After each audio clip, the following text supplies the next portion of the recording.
Hello everyone. Welcome to the real estate panel. My name is Elsa Juco McDowell, and I am the chairwoman for the East Africa Chamber of Commerce. And the other thing that I do for a living is I sell real estate. So today we're going to have a treat because we have such a great, vast audience and vast panelists as well. We have today with Zuri Realty, Mr. David Muthiani. We have Pearl Marina, Janet Njuki. And we have Almond Estate Company Ltd, Crispus Winchera. And then we have Mr. Brandon Siberumbi with Brilliant Silver. Hello. And of course, my favorite all-time, most exciting man I know is Mr. Laban Opande. And Mr. Laban Opande with Opande Law Firm PC, correct? Thank you. That's well, correct. All right. So what I'm going to do is I'm going to go around and I'm going to have you introduce yourselves and tell us about your company and who you are and so forth. So we'll take just a few minutes and start with Mr. Muthiani. Hello and good afternoon.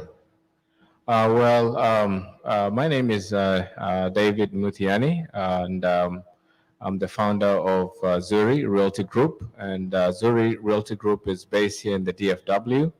And we cater, our niche market is mostly international clients who are based here in the DFW, as well as investors who are looking to invest in the USA, that is in Texas region. And we mostly, what we do as a brokerage, we do residential homes as well as commercial, as well as land. And what we do to serve the community is if you're looking to buy, build, that is residential homes, or even acquire, we help you with that. And also on the commercial aspect of it, as well as acquisition of land, because we know with the times we're living in, we know people are really looking into land a lot. And we also have investors internationally who send in money to buy homes here or investments, sight unseen. We help them with that as well.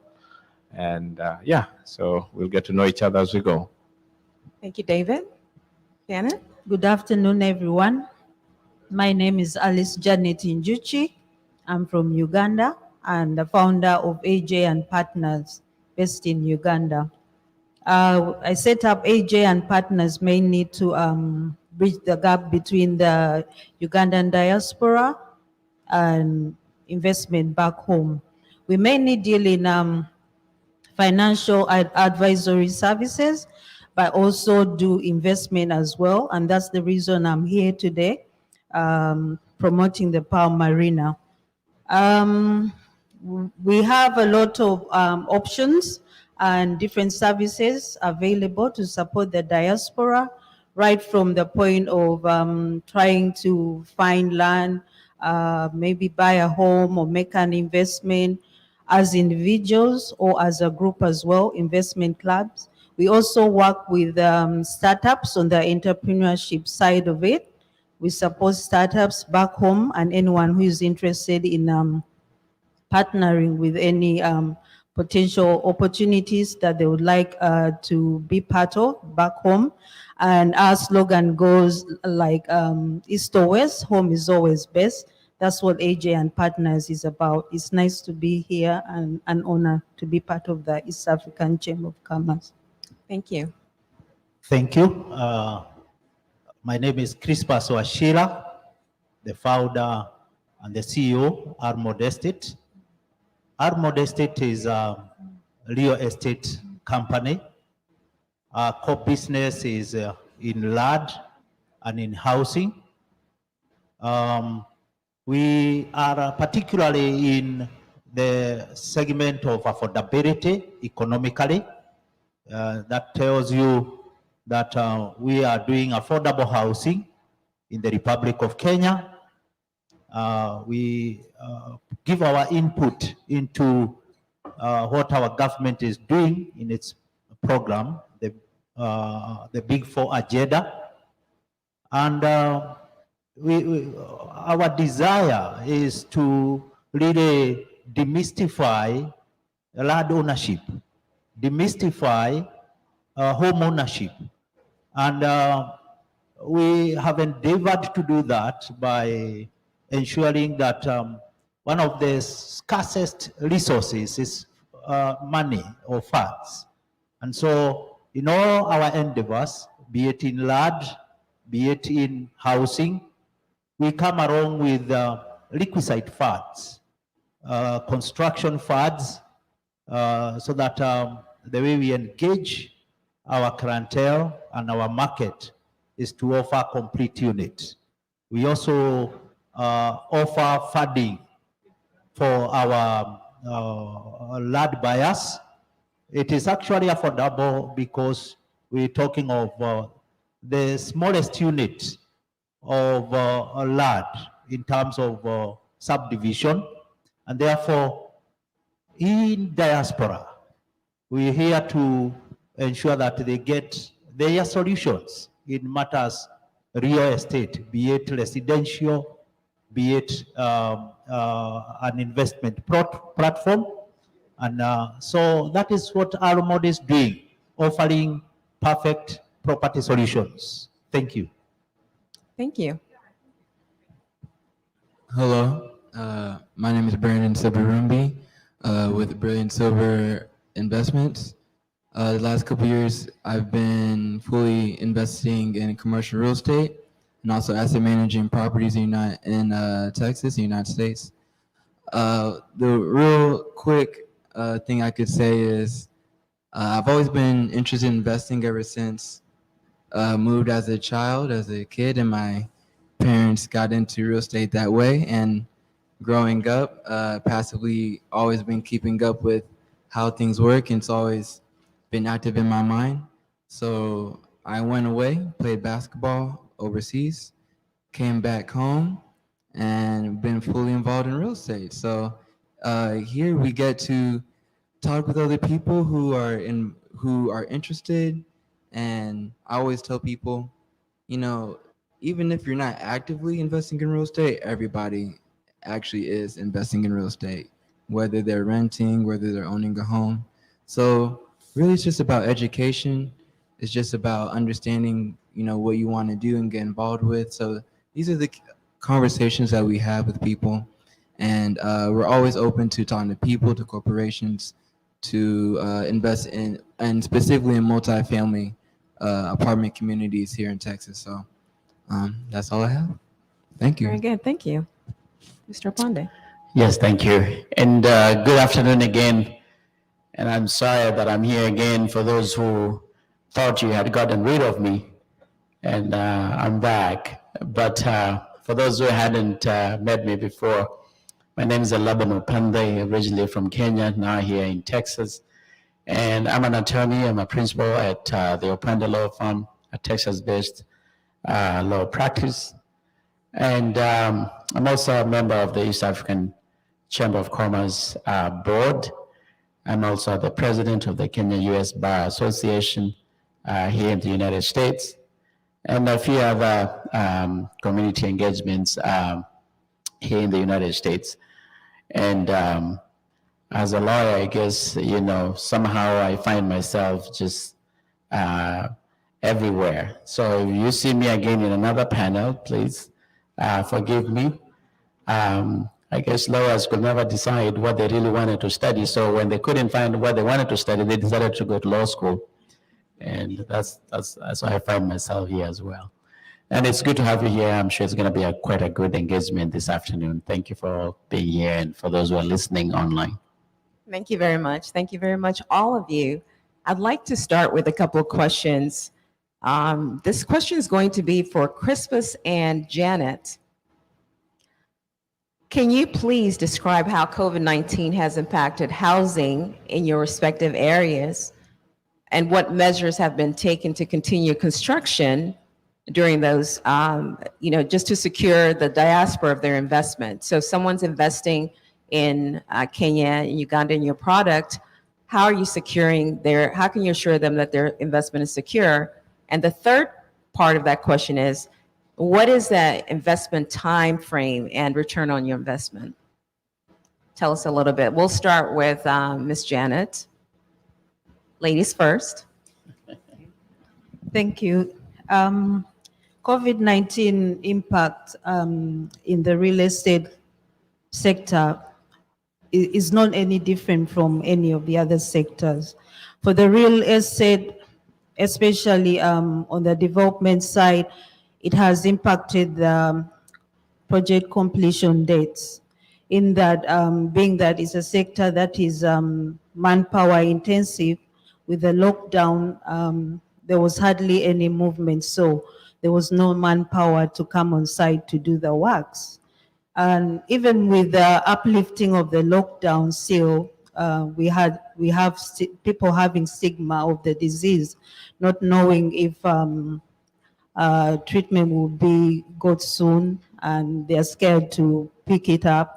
And most of them having moved to the villages, still manpower has been a challenge, not only with the real estate sector, but also with manufacturing, because manufacturing fits into the real estate. So you find that production had scaled down.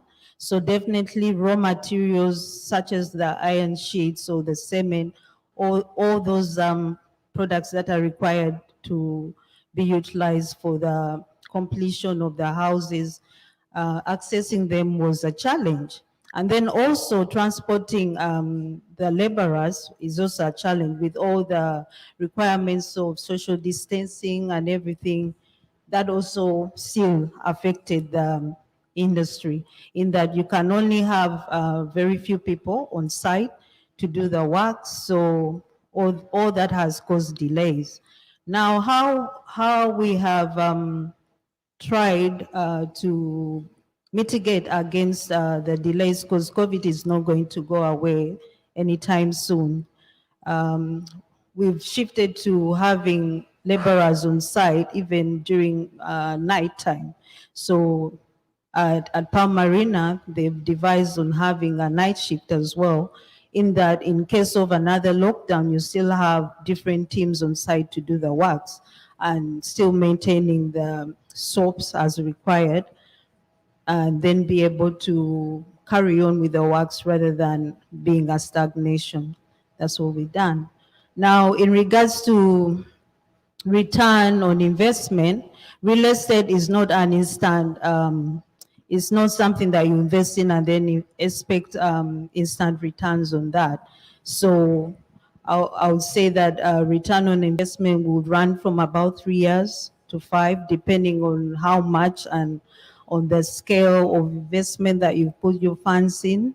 So that depends on what you've invested in. And in regards to how we are looking at safeguarding the diaspora money and investment, I'll refer you to Centum, being that they are the key developers at the Palm Marina under the proprietorship name of Palm Marina in Uganda. Centum is Kenya-based.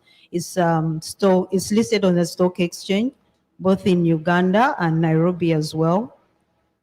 And what they've done also is that instead of having just a couple of contractors on site, they've opted to have multiple contractors on there, in that if one contractor is affected badly by the pandemic, then there's another contractor on site that is able to take on whatever the other contractors should have done. So that's how they've managed to overcome the challenges. Very good. Thank you so much.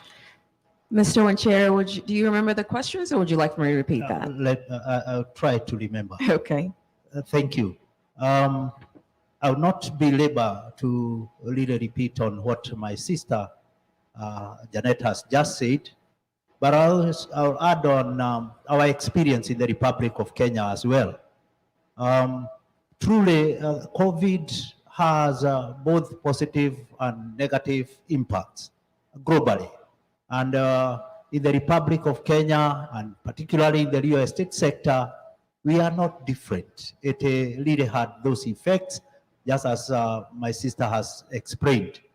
The positive part of it, however, is the realization that once people are told that you're going to work from home.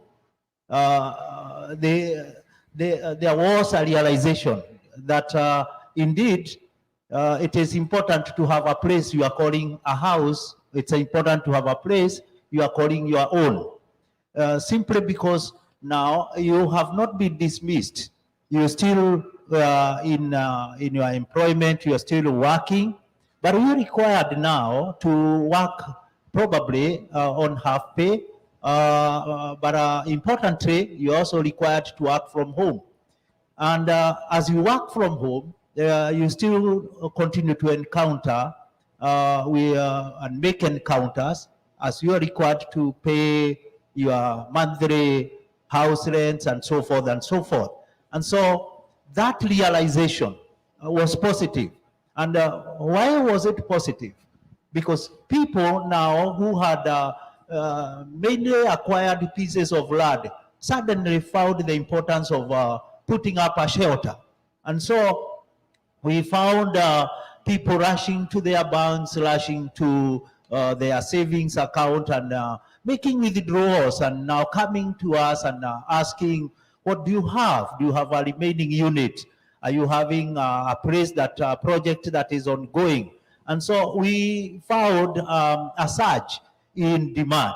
And actually, when the government of the Republic of Kenya is talking about affordable houses, we found this one as an opportunity.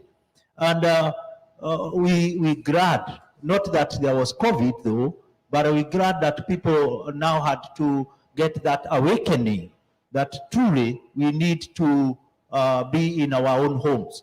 Again, the other bit that is also positive is the need to move your savings from a savings account into a preservation model, because in real estate, you preserve your income. You take it out from a savings account to a preservation aspect, where you know that your money is not only saved, but it is preserved. And when it's preserved, then chances of return on investment are much more higher than on a savings account. I hope this is clear. And therefore, those are also some of the positive aspects. We know, again, the negative end of it on loss of jobs, people on half pay, the issues of health due to being held up in homes over long periods. And those were a negative part of it. But then I think it is important to look at the glass not half empty, half full. And so my emphasis will be on that positive end.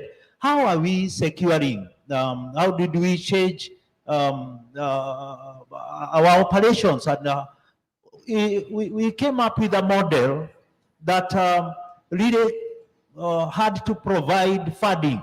You know, we are in a distressed society, a distressed community. And so the funding gap that was there became so evident. And as an organization in housing, we decided to be on complete unit. What does that mean?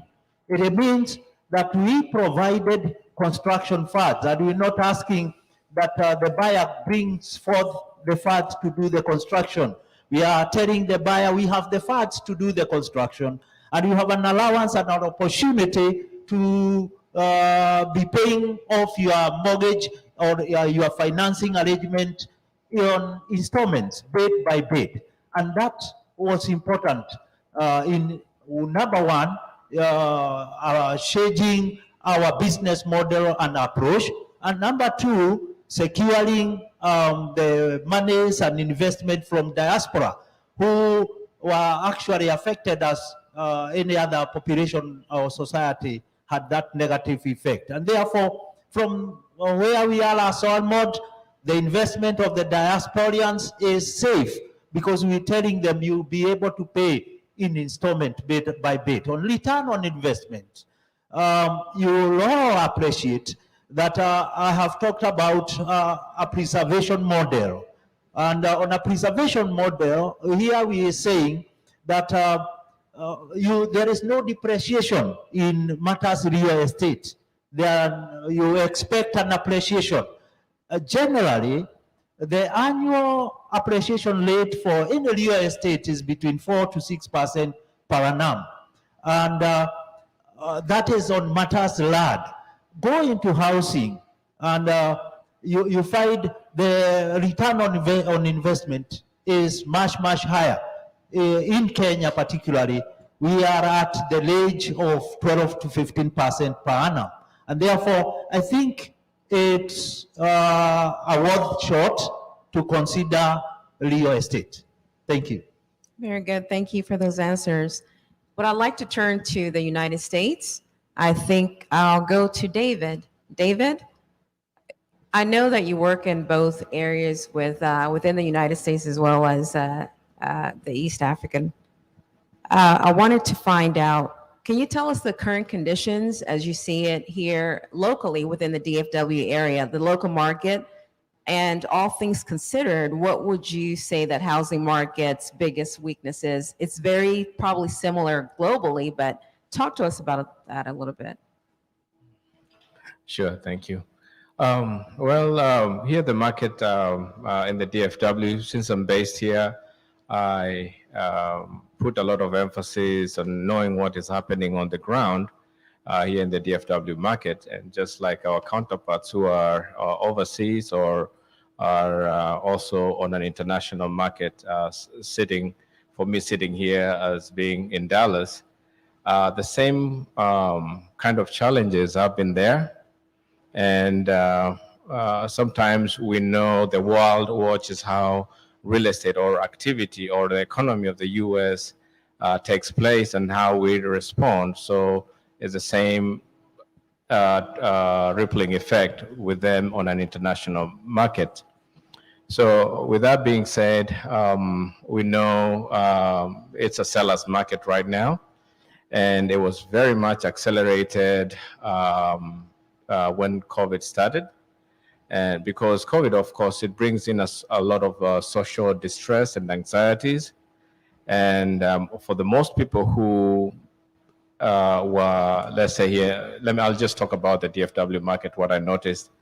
For the most people who already owned homes or who are renting, they find that space has become small because, hey, husband and wife, they have to work from home. Kids have to school.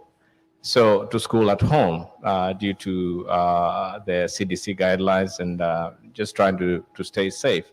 So that also changed the model, even the designs of homes to whereby, okay, what if a situation like this happens again, or this one is prolonged? So new rooms like the family room was now included into the open plan because formal dining now was becoming obsolete space. And that obsolete space would be turned into a flex room, either an office, or it can be used for putting a Peloton machine for working out, given the circumstances. So that is a change of consumer patterns. And then now, because of the pandemic again, we had what was called a toilet paper rush. You remember that? Where you'd go to the store, there is no tissue paper. Oh, the world is coming to an end, you know? But now, that toilet paper rush, that anxiety rolled over into real estate. So when it rolled over into real estate, and real estate conveyance is, the cycle is longer than the toilet paper purchase. So that kind of delayed or also increased the anxiety in the supply and demand. So I'm going to answer also the other question about the weaknesses that we saw. Well, the weaknesses we saw in the DFW real estate market, because of that anxiety that we experienced in real estate, is still a seller's market, but it's kind of cooled off a little bit, but it's still at all-time high, despite the increase in prices and a very good interest rate, and homes for sellers, they're sitting in very good equity, you know. So with that, the sellers would want to sell their home and probably move somewhere else, but their affordability to try and scale up from where they are to a bigger home or a little bit on the outskirts due to a growth or due to a different way of consuming, then that affected the supply, which means they say, okay, I have equity. If I sell, I'm going to make this much money out of my residential.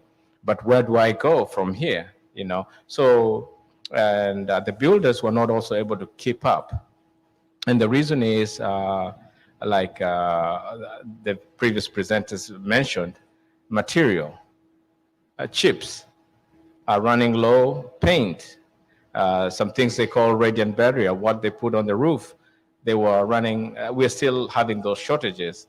Even windows, you wouldn't believe it. We're still experiencing that right now. And with the industry not being able to sustain that, and still with a lot of hybrid working, which means or virtual working or virtual learning, that created another opportunity for people to move into Texas. Texas right now, we are for residential, commercial, land, and industrial, we're only occupying 25%. So 75% is like pretty much raw land, and we have natural resources. We have labor. There's labor. There's ready labor. So we find that many companies. I was just reading yesterday, Tesla is on its way to Texas. So with that, there's a lot of potential in Texas, and again, with lack of being able to set up a sustainable mapping of homes, of roads, of utilities, of administration to factor in this concentric circle of settlement, then that would be a weakness. But again, it's a plus on the flip side, because down the road, Texas has a lot of room for growth and opportunity. I'll just leave it up there. Very good. You're like me. You could probably talk about real estate forever. I think it's very interesting that he made the analogy of toilet paper and finding your home. They go hand in hand, don't they? So, so I find that interesting. When I went to buy toilet paper and it was off the shelves, I never really thought about that. You know, housing prices are going up, and I might have a problem finding a home for my buyers. But it brings me the question on commercial, how it's affected commercial. So this question is for you, Brandon. Talk to us about how the apartment market has changed since the pandemic, because really the conversation is the pandemic and how we're all really connected by that. What would you say the outlook for the apartment market might look like the last of 2021 and possibly what's going to trend in 2022? How COVID shaped the apartment industry or the multifamily asset class. Hello, can you hear me? Better? Yeah. Okay. So COVID, of course, is disrupted, you know, a lot of industries, of course, real estate as well. The way it disrupted multifamily is that it stopped people from going to their jobs. And of course, real estate is a derivative of employment and financing. So when you take away someone's employment, they can't pay their rent and of course other expenses. As an owner of rental property, that affects your net income, your cash flow. So that also affects your asset price. And that is the disruption that COVID has done. So as things have stabilized as much as we've come so far, it has allowed multifamily as an asset to concentrate. And what I'm really going into is multifamily compared to other asset classes. So when you're talking about retail and hospitality, retail and hospitality was really destroyed by COVID. So when people and other investors, not only local investors, talking about national investors, talking about international investors, they're always looking for what's the most secure, predictable source of investment or income. And if you take away two assets, really the flow of investment just flows into another avenue.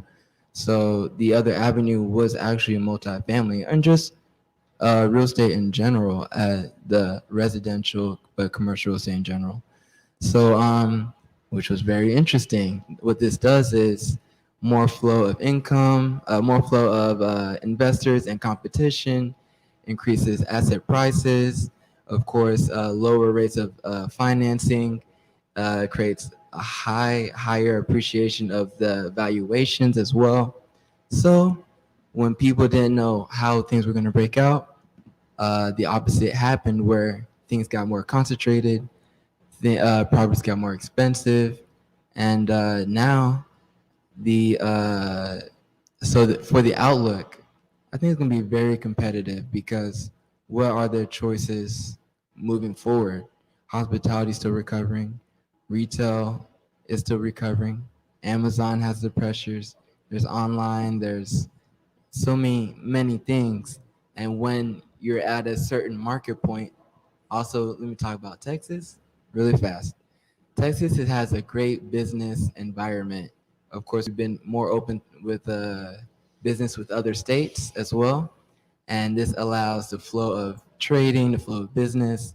This also has allowed for investors who got in before COVID and a little bit during COVID when there's a lot of volatility for their assets to increase very rapidly. Will this go away? I think there's not enough. Well, I'm going to go by probability, not by full assumptions. Probably there's not enough supply in the market to really change. People still need housing. Housing is a utility. And so rents are going to increase, prices are going to increase, probably for the foreseeable future. Very good, thank you. I'd like to turn to Mr. Pandey. I know your feet are itching to just say something, right?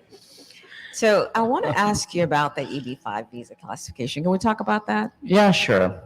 Okay. But I also want to comment before I answer that, Absolutely. what they said in terms of real estate in Texas, at least.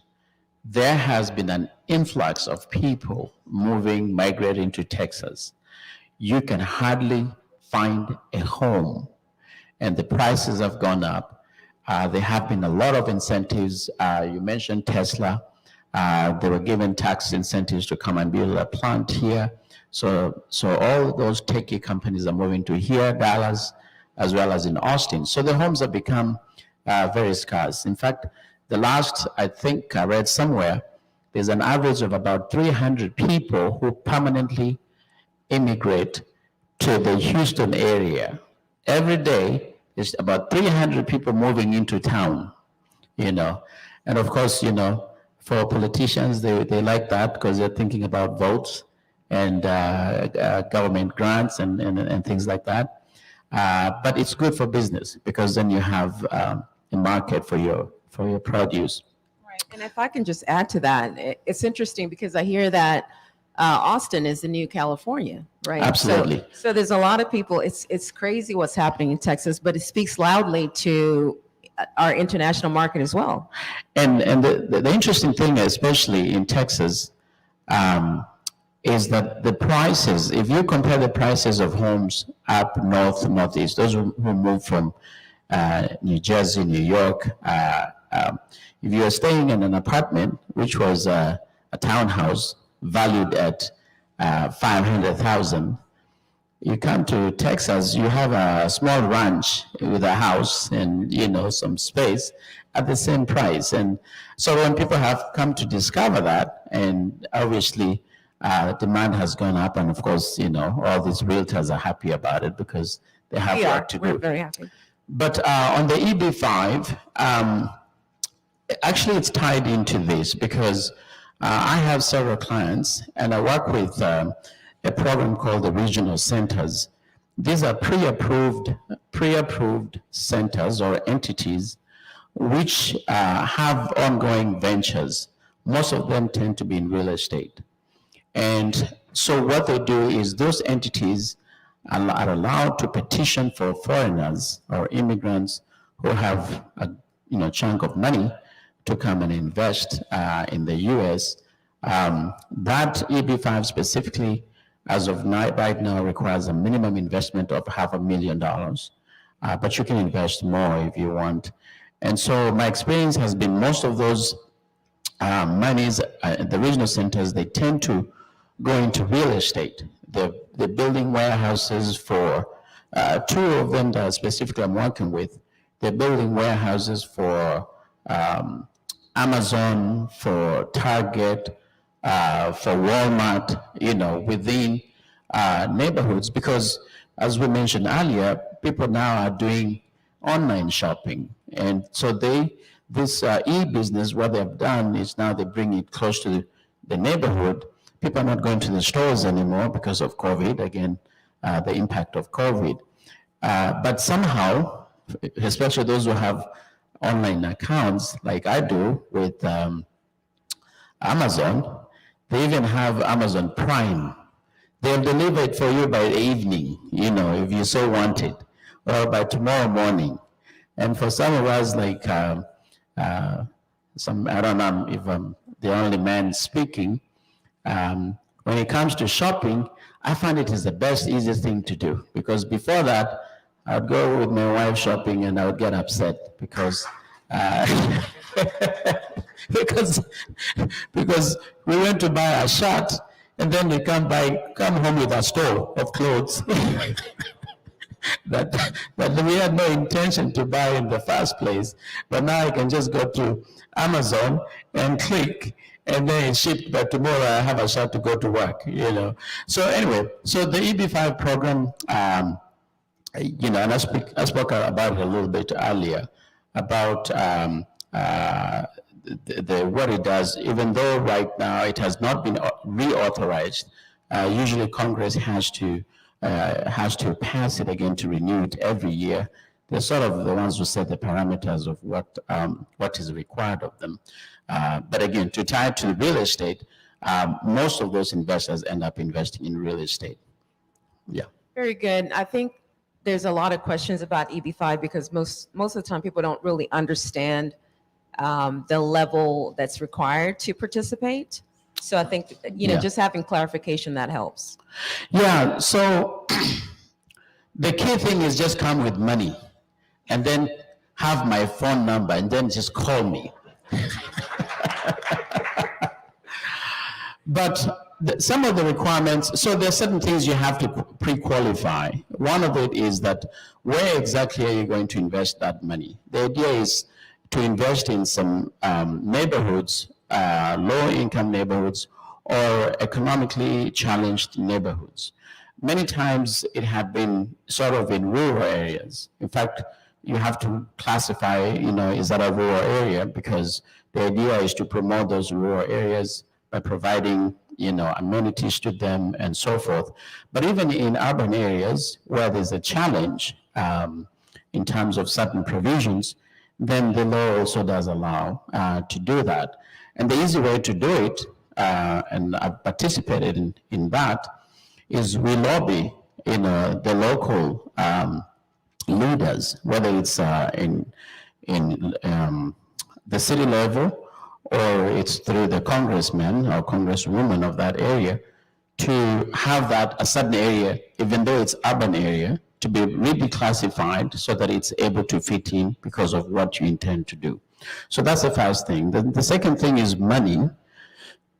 Now, one of the things that you have to be able to do, and that's kind of what I help my clients do, is you have to show the source of funds, right? So it's not about you going and selling drugs and stealing people's cows and all that stuff, and then come to clean it here. In Kenya, they call it wash. You cannot bring wash money here, right? It has to be legitimate money that you're able to account for. I had a client one time from a Middle Eastern country that they went back as far as 14 years, asking records for 14 years. just to be able to be, sure that this is clean money. So anyway, so you have to be, clear as to how you got your money. And so some of the things as some businesses, they mix businesses with other things, and then it taints the source of funds and it becomes a challenge. So if you intend to do it, structure your money. You don't have to give us all the money that you own, but at least the 500 minimum you to invest, we have to know exactly how you got it, and it has to be proven backwards.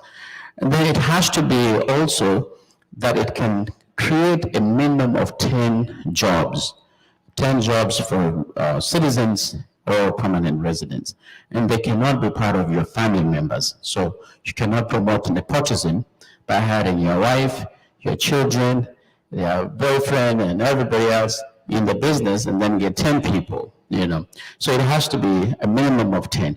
But so to circumvent that, that's where we have what I mentioned earlier, the regional centers, which are ongoing entities. They build hotels, they build roads, some of the freeways that we ride on, those are companies that have been contracted to build them by the federal government or local government. And of course, it's easy for them to manage labor, it's easy for them to manage the finances. And then the benefit on your side for the investor is you become a permanent resident for you and your immediate family, those who qualify. There's an age, if children are older than 21, then they don't qualify. So if you have younger children, then you can. Some of the incentives that some of my clients have had is because of actually that they're able to move their families here.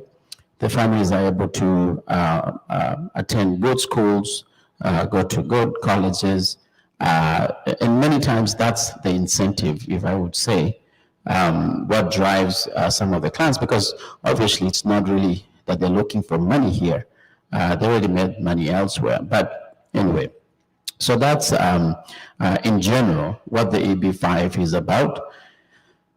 And yeah, so if you need more information, just reach out to me and I'll share more information about it. If you want me to come to your countries, I will also come there. I will talk to the people there. I know you connect me to the high and the mighty, because if you're able to come with $1 million this way, then that means you're in good space. So yeah, thank you. Indeed, that was really valuable information, and I think that you'll collect that. You'll probably see his bill when you leave the door. So just be ready. So now I'll turn to Mr. Wachira again. I just have a couple of questions for you. What options do we have to buy, build, or rent for your respective companies? I know you talked about land and homes, affordable homes, because I think that's an issue here that's also in the United States. As you all know, there's a shortage of housing. Laban and David just talked about it, but I'm so happy to hear that you're doing that in your home country. So tell us, what would we need? What options do we have to buy, sell, rent, build? Thank you. Option number one is get in touch with me. The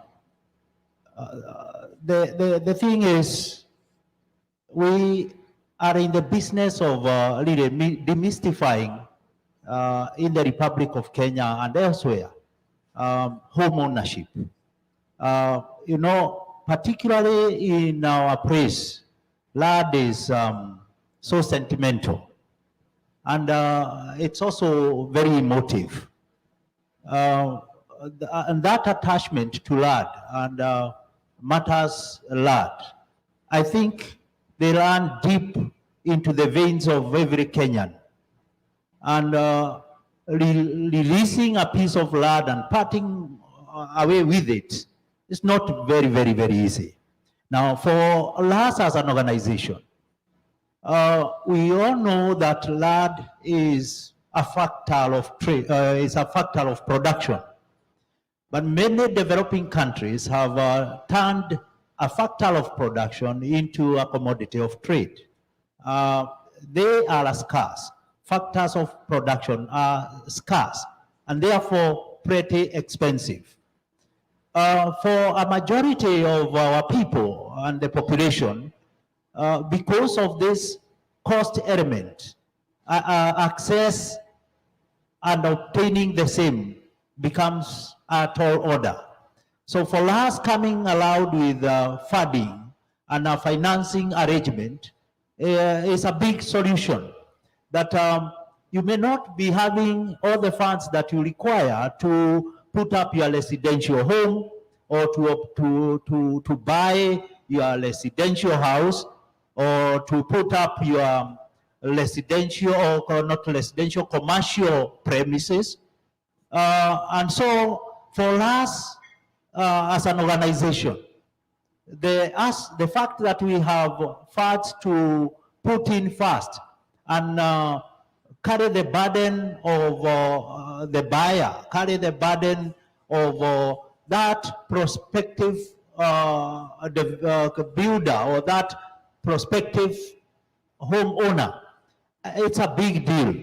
And therefore, we have an easy way of engaging our clients in an installment model where you have you come in with a deposit or as a minimum of 10% commitment, and then you give us your payment plan as you are able. What we do thereafter is to connect this end user, this end buyer, with a long-term financial provider, so that you are able to, after we do and complete our construction bit, and we hand over the unit to you, or the unit is ready for occupation, then there is a lady entity that is able to take over your case or your matter and work with you for the longest of time. And I think in the Republic of Kenya, we are working with financial institutions that offer a mortgage of up to 12 years, which is quite making it affordable. Remember, we are already in an affordable program, and we put you into a further affordable program. That makes it not a burden. It makes it an easy walk. And so it is easy, therefore, for you to do that apartment, which becomes either a residential or an or a commercial entity, where then you are able to probably do rentals or go into Airbnb, and therefore it makes it easy to become a homeowner or an investor. Very good. Thank you very much. I think I don't have a lot of time, but I think I have one more question for Ms. Janet, as well as having the audience ask a few questions. So my questions to you is, what is the process for title and deed when you buy a property from Pearl Marina? What is that process like? Or overall, what is the process of having title in Uganda? Thank you. The process with Pearl Marina is kind of straightforward, because these are property developers. They do everything for you, and at the point of making your final payment and the property is complete, you're handed the title and the keys to your property. However, on the other side, the general process of acquiring a title in Uganda, first you need to do a site visit, make sure what you're buying is actually what you want. Find out where it's located, the surrounding environment, the neighborhood, and everything, and then make the decision. After that, you then have at least engage a lawyer to help you through the whole process, and also verify the legalities, the documentation, and all the other things that you need to verify.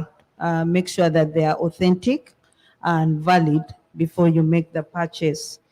Then next, you need to at least get a copy of that title of the land that you opted to buy, and then go to the land registry office and make a search and ensure that actually what you're buying does exist, and also verify the ownership over there.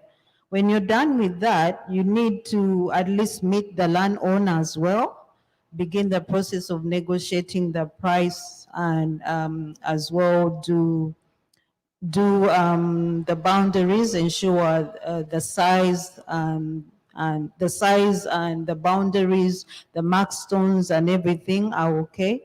And after doing that, you need to get a surveyor, a qualified surveyor, to do that as well, open boundaries, and then ensure that it does match with what is on the title and what the landowner also is saying that they own and about to sell you.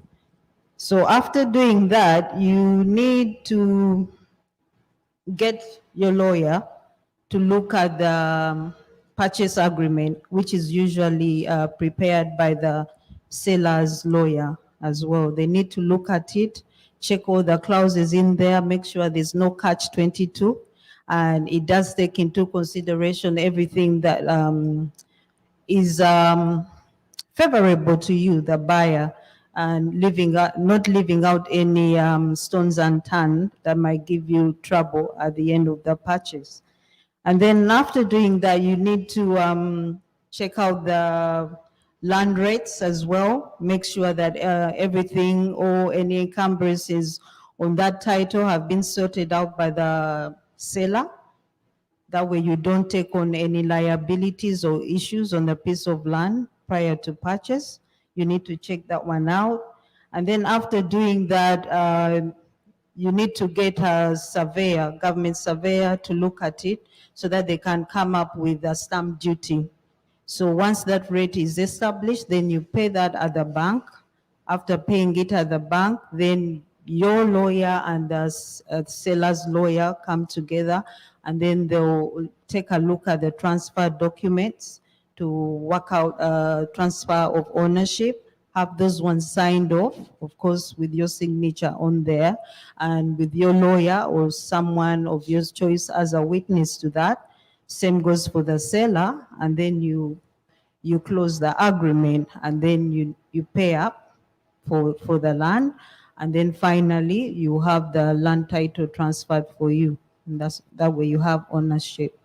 Very good. Thank you very much for that answer. Sounds a little complicated or cumbersome for people who are buying from the diaspora to find that information. So if you have any other questions regards to that particular issue of land and title, you might want to chat with Janet after this conversation, or hire an attorney immediately who's to the left of me. I'm not sure if he works in all of the region, but here he is. Yes, we do.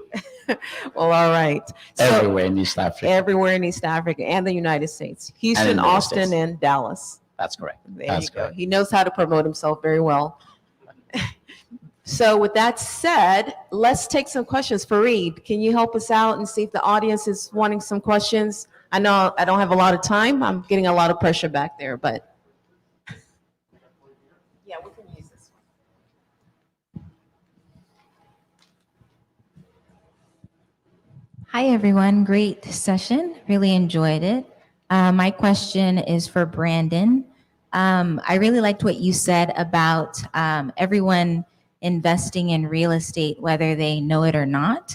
And I'm just wondering, for young adults or people who are not familiar with investing in real estate, what would you recommend as a first step in engaging investment in real estate? That's a great question. And I think this panel is talking about a lot of high level stuff here. And like, what does that practically mean? Even if you're not in a position, like as of right now, I think the basic level is just education. You just need to understand what investment, what type it is. Also have an awareness of your own situation. And usually there's times of you would go and find your own personal financial advisor, say, that would guide you, but also you yourself need to understand, because you could only invest in what you know, what you feel comfortable with. And I also want to say that everything's a process. Like all these little things add up like bricks, building a foundation, to build a house, to put a roof on. And so investing, I'm even going to go as far as children. Everyone, they need to learn to have a process to start somewhere.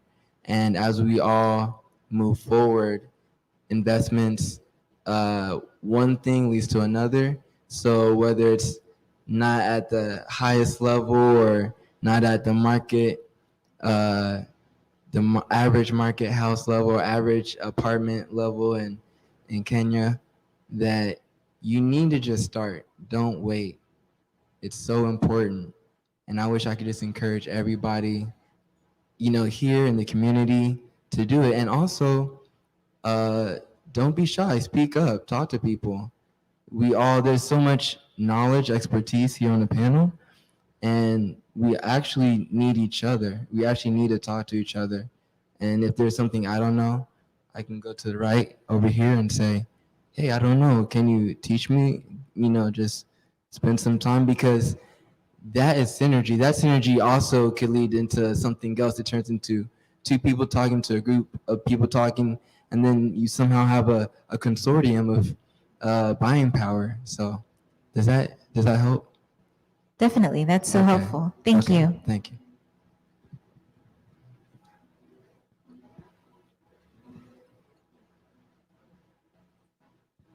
Hello. My question is for Mr. Wanjira in Nairobi and Ms. Njuki. Since you are talking to people in the diaspora, do you know what the government policies are for those that might not be citizens of your countries and their ability to make purchases in Uganda or in Kenya? Thank you. Yeah, we are aware of the requirements for non-citizens. Definitely for non-citizens in the Republic of Kenya, the requirement will probably be the need to not be as an individual, but probably form an operating organization. So you a diasporian can jointly with a citizen of the Republic of Kenya form or incorporate an organization. That would mean that then your investment will be through a registered organization. That would be the simplest route. Thank you for the question. For the Republic of Uganda, it's a straight leasehold, non-freehold, and that could run for 49 years or 99 years for any non-citizen. Or go see a lawyer. That's what I was about to say. It'll be much, much easier. Wakili here will take care of you. Good plug.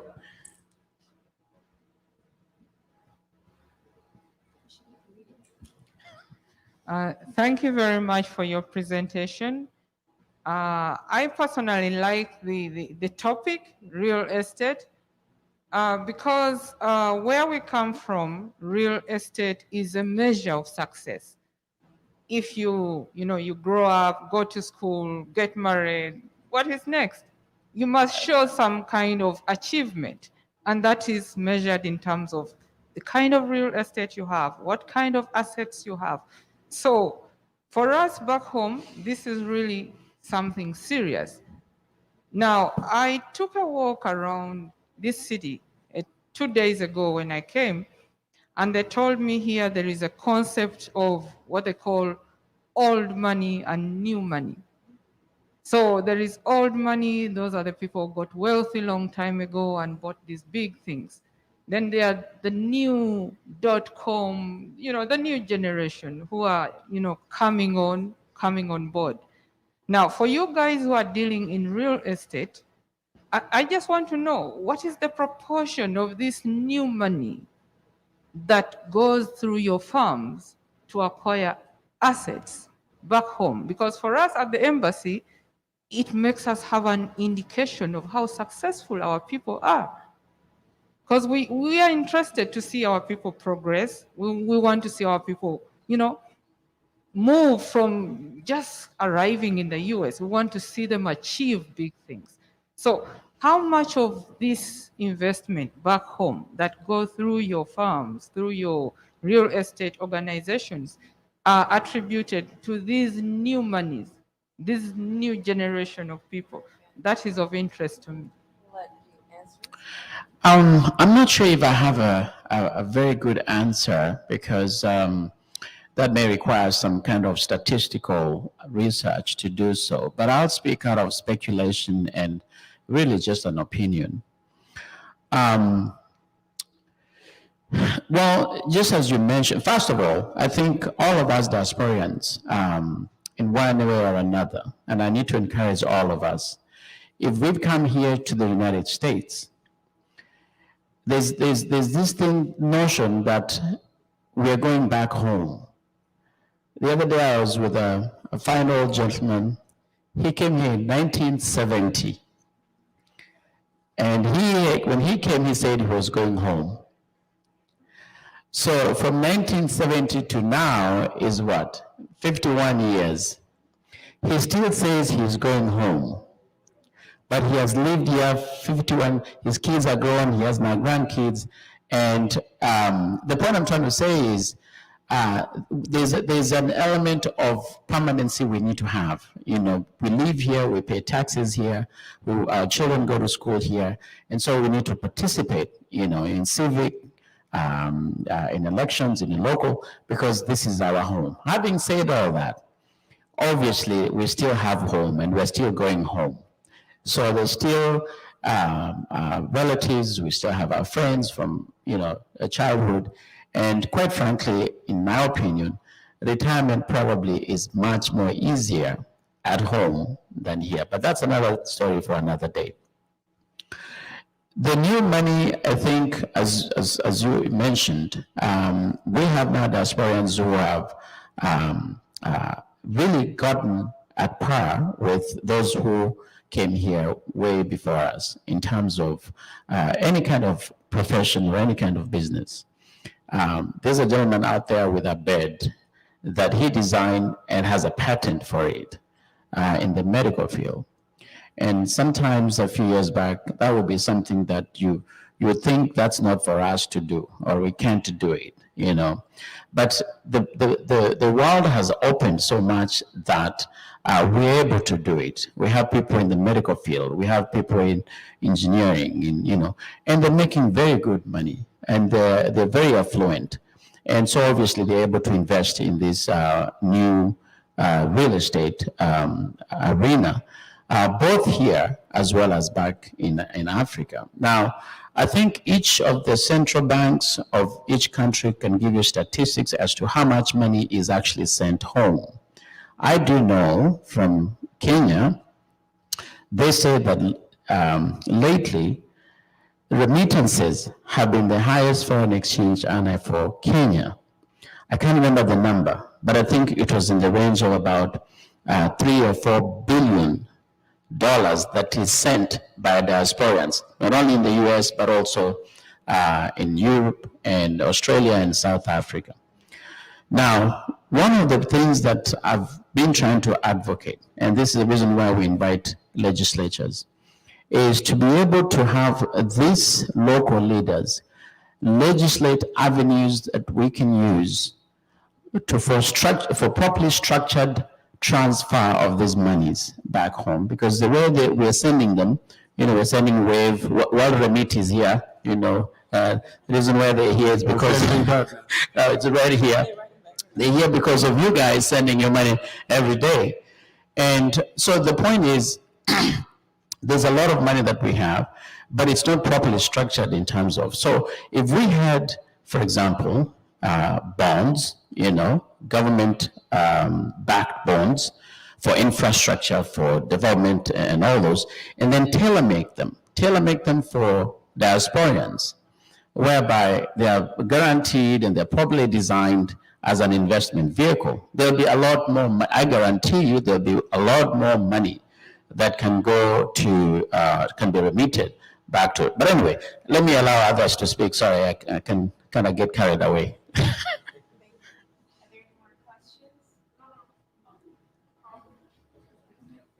You got a question? Okay, we got a comment? Oh, break.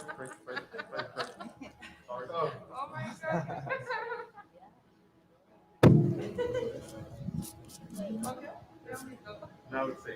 Thank you very much. But I think Mr. Wachira must be having some knowledge about the Kenya diaspora who have bought through almonds. Mama Janet, you also have an idea. Not in absolute terms, just give us an idea. Yes. Thank you. I think the attorney has properly put it. We may not have actual statistics, but the information coming from Central Bank of Kenya is talking about in the tune of 2.5 to 3.5 billion US dollars coming through to our economy from the diaspora market. And so those are figures that have been captured statistically by Central Bank of Kenya. They keep, however, fluctuating. And I think we need us to have real data, good statistics, good research done. But I believe 100% that we need to have mechanisms put by way of policy, by relevant government and concerned government, our government, particularly in Africa, in East Africa. We need our leaders, policy makers to put up structured policies that will help diasporians be able to channel their money. At the moment, the private sector has actually usurped the government. I'm an agent for 3 banks in East Africa, and they make tours here. They're always reaching out, and they're always wanting to get diasporians to set up accounts and apply for loans and so forth. And so that's what he's talking about, the private sector that has taken the role that they come on their own, reach out to people like us as consultants or as agents, to connect them with people in their diaspora. In Kenya, we have the KCB, Housing Finance, and National Bank, whom a consultant worked for, doing exactly that. Setting up accounts and providing information for loans and other products that they may have, including, for example, National Bank of Kenya has a custodian account for investment in real estate. And what that means is they hold the money, the developer builds the construction, you commit, but the money is held in escrow, some kind of an escrow account. And the reason why is because there have been experiences where the developers, not these fine ones here, not these ones, but there have been cases where developers start a project and then the project does not complete for one reason or another, and you have people in the diaspora who invested in that project, and now they're out of money and they don't have a home, which is what they were trying to avoid in the first place, because before that, before they were dealing with the developers, they were dealing with their relatives, and their relatives were taking pictures of their neighbor's house and sending them to tell them, this is where we reached, you need to send more money. And then once the house is complete, now they say, now we need money to do the wiring inside, And so the diasporans are trying to cut that off by going directly to the developers, but then some of them have not been very forthcoming, and so therefore some diasporans are losing money. But anyway, that's another story again for another day. May I chime in as well? Absolutely. I think for diasporans here, it's good to learn also about the U.S. market, because the U.S. market has some of the strongest laws about investment and securities. So each investment is a security. So if I gather a pool of money, that is called a security under the SEC laws and regulations. And that means if I'm the one that's gathering or structuring the investment, I am legally liability, fiduciary responsible of the exactly. So, you know, you don't, it's really strong. You don't mess with the U.S. laws and securities. There's no real loopholes. And what I'm really trying to say is, if they're looking to find a place to invest that's secure, stable, the sponsor will be vetted by the SEC. They would have to register that investment. That means everything should be recorded, documented through a legal counsel, and then that person, the sponsor, has to report to them with all the full disclosures as well. So I could only speak about multifamily investment, and I think the average multifamily investment right now would be a 8 to 10% return per year, 2.0 equity return. So it's like saying, you know, if you invest let's say you invest $100,000 in 5 years, you double your investment to $200,000 upon the exit of that investment. So that would be an average of what a sponsor would present to an investor here. But, you know, since this is EACC, a person here in the United States could take that investment and then put that money into investment back home as well. So if they're thinking about how much can I get in return and then parlaying it into another project, I think these are all ideas that we can combine together. Absolutely, good point. Those are really good questions. And David, I know you have something to add. I believe we had another question in the audience, but please go ahead. Yes. Oh, I also wanted to say, as much as like, let's say the East African governments, they want diaspora to invest in Africa. It's a two-way street, and that was actually very much verified with the COVID. When there was a total lockdown in the whole world, money needs to still move. Money needs still to be invested. So with what I already had started a program whereby I help even people in Africa who want to invest in the US. And I already have some who already have done that. They send their money in escrow to a title company here. The process is very clear. Right now, their properties are under property management. At Zurich myself, I don't do property management because of the legalities. It takes a whole lot. And I focus on helping you as a diasporan on the other side. Oh, is that a diasporan? Or you on the other side and you want to invest in America, I am here to help you. You know, if you want a parcel of land, you want apartment units, you want a single residential home. And my client is very happy, like the last one that I helped him acquire a home here. So guess what? He's going to tell his rich relatives or, you know, or people he affiliates with. He comes in, checks on his property. We have a Texas size steak. He goes back home, you know. So that model of money channeling, it should go both ways. So even U.S. also has to benefit, benefit as well as, grow, and also really recognize that we have a powerhouse on the other side of the pond, Yeah. Very good point. And there's a question. Okay. Okay. I just want to say that there's a great opportunity here, just here alone, but opportunities are there for people who are just visiting, or even people here in the diaspora that don't have as much knowledge as they would like regarding real estate, especially with the East Africa Chamber of Commerce. We always have a number of real estate companies coming from, especially from Kenya, but I would encourage Uganda to really get aggressive.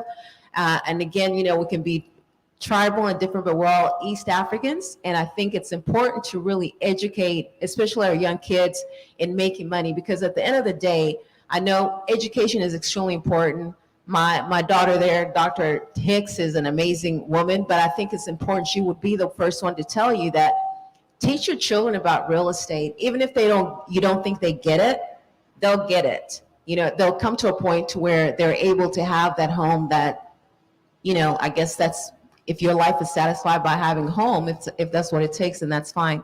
But I'm sorry, let me not continue. Let's take a question. We got a question here in new money, as you call them, new money, right? Old money, new money. New money over here. I want all of it. I want the old and the new. Well, I'm not new money or old money.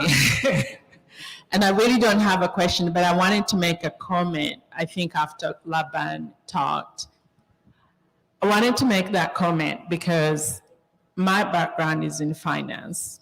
And I think this is really important for our elected officials from Uganda that are here. I want you to look at this panel here.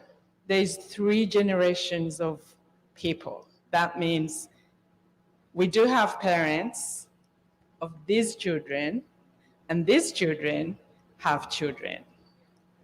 I really want you to think about it. He talked about a gentleman that came here in 1970. That will make 4 generations. What you're losing is 4 generations worth of wealth that cannot be repatriated because of either policies, because of security, whatever the reason.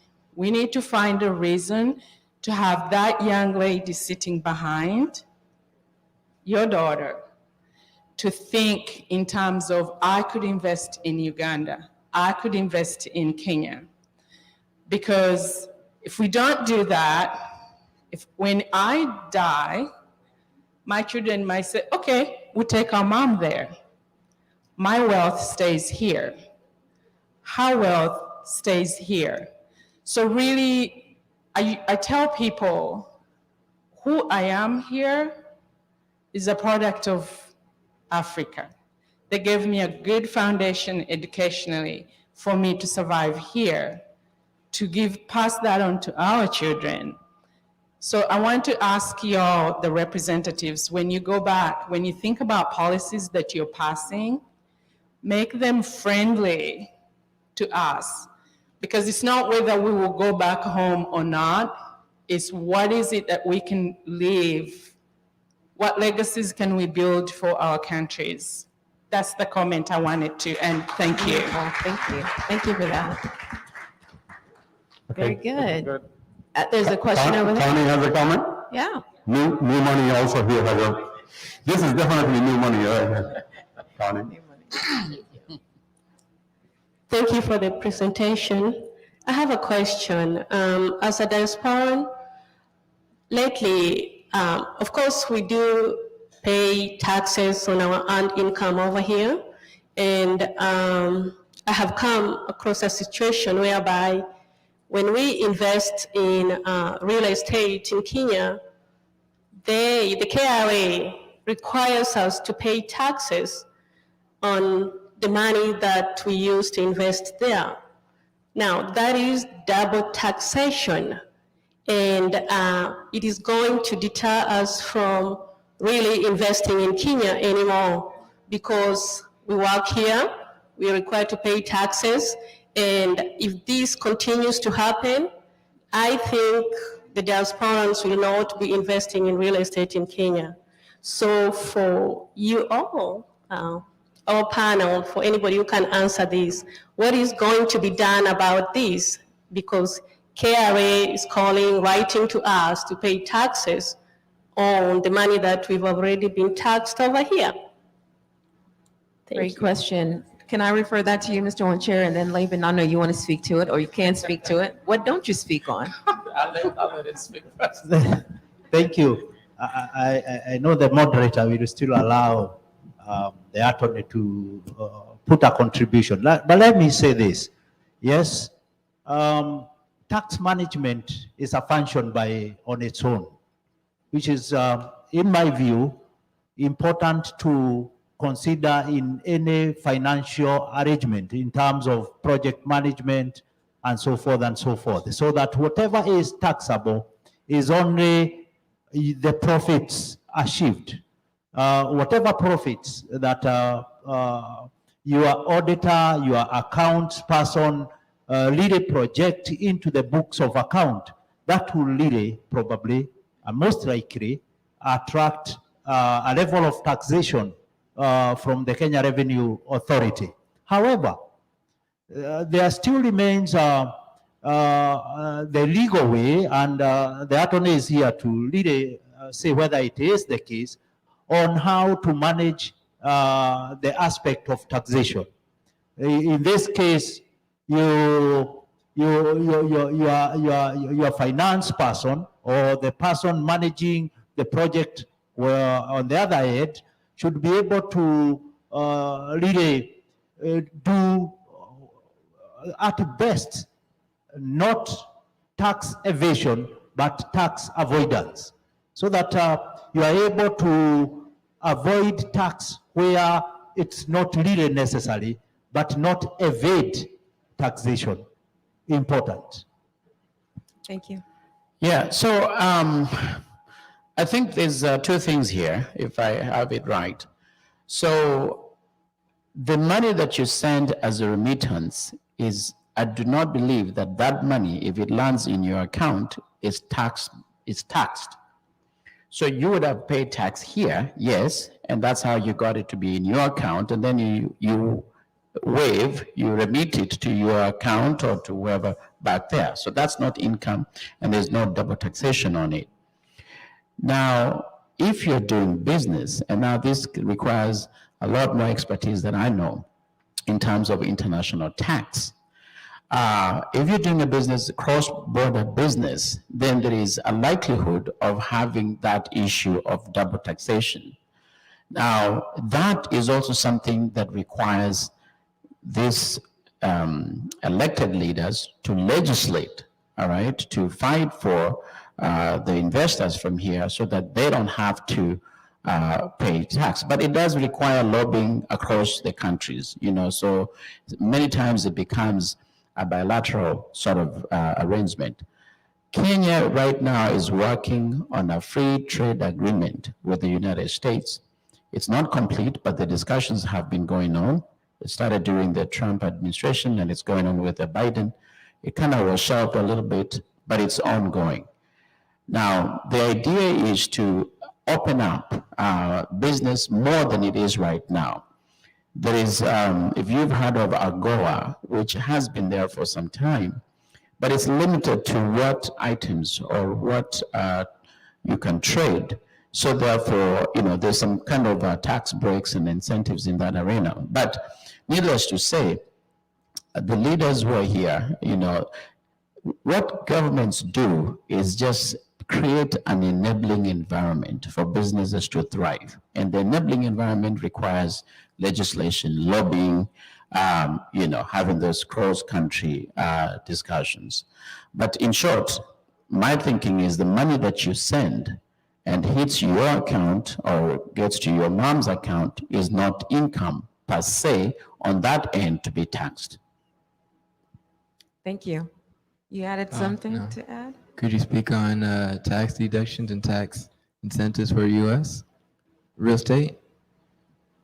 Yeah, again, I'm not sure if I'm a true expert in that, but I do have, you know, just peripheral knowledge about tax incentives. Now, one of the things, as we all know, if you're buying a house, one of the things that this country has done is to really promote home ownership. They have made it a policy that they want every American to own a home. So they have legislated and they have done it. If you're a first-time home buyer and the realtors are here, they can speak more because I'm not very sure about it. There are some incentives you get if you're getting a loan from the government, perhaps, you know, in terms of the interest that you have to pay. I know there are occasionally, I don't know whether they expire or they're ongoing in terms of what the government chips in to your initial home buying. There are many programs out there that help people, especially first-time home buyers, to buy homes. And I think it's just for us to get out there and research and find out what can we qualify for in order to not to evade tax, but avoid paying taxes whenever we're investing in homes, especially if it's the home we reside in. Absolutely, good point, and I'm so glad you brought that up because I believe that Dallas definitely gives an incentive. I think most cities actually do give incentives, especially whether you're a business person, even to individuals who want to buy homes. And I think for those of you who want more information on that, I certainly have information, and David does too. And I think that would be able to help you with that. We can get in depth, maybe not right now, but I believe we have a few more minutes. Yeah. We have a question there. Well, actually, this question can continue at the bar. I mean, it sounds like we have some great ideas. So don't try to finish your thoughts here. We have plenty of time at the bar. We're working some of these creative ideas. So we don't have to shut it down here, but we are out of time I thought so. for this session. Very good. Well, thank you, everyone. Thank Thank you you. to all of Thank you so my much. panelists. There's one more video that needs to be played, and I think Okay. All right. So let's just play this video and then we'll close there. But thank you to the panelists. Thank you, audience, so much for the session. Let's go ahead and watch the video.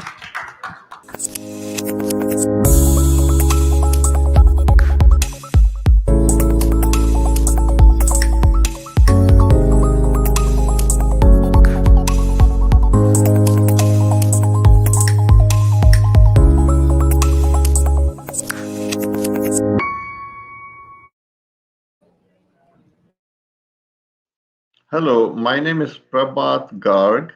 I am head of procurements for Millennium Challenge Corporation, which is a US federal government agency.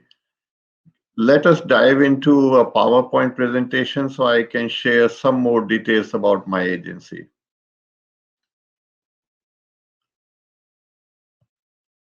So Millennium Challenge Corporation is a US federal government agency, even though our name calls as corporation. We were started in 2004 by Bush administration to do a foreign aid in a different way than what has been traditionally done. So in this presentation, I'll tell you what is MCC, how we are structured, and what kind of projects we fund which will help your firm grow your business in international market. So as I said, we are a US federal government agency. We are set up like a corporate structure with Secretary of State as a chairperson of our board.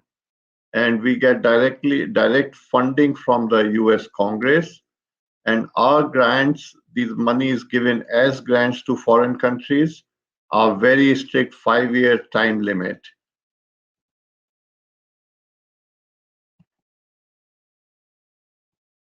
So let's continue seeing what we do in MCC and how our money is dispersed. We give very large amount of grants, and it is by design. The value of the grants can range from 50 million to 700 million. There is no limit either way, but that has been historically done.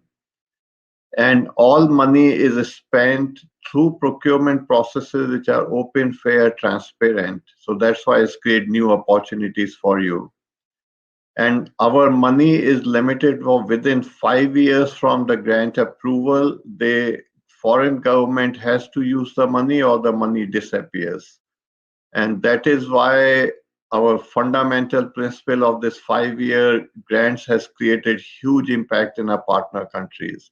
Hundreds of kilometers of road. We have built seaport, airports, large number of schools and health clinics in our partner countries within 5 years from design till implementation.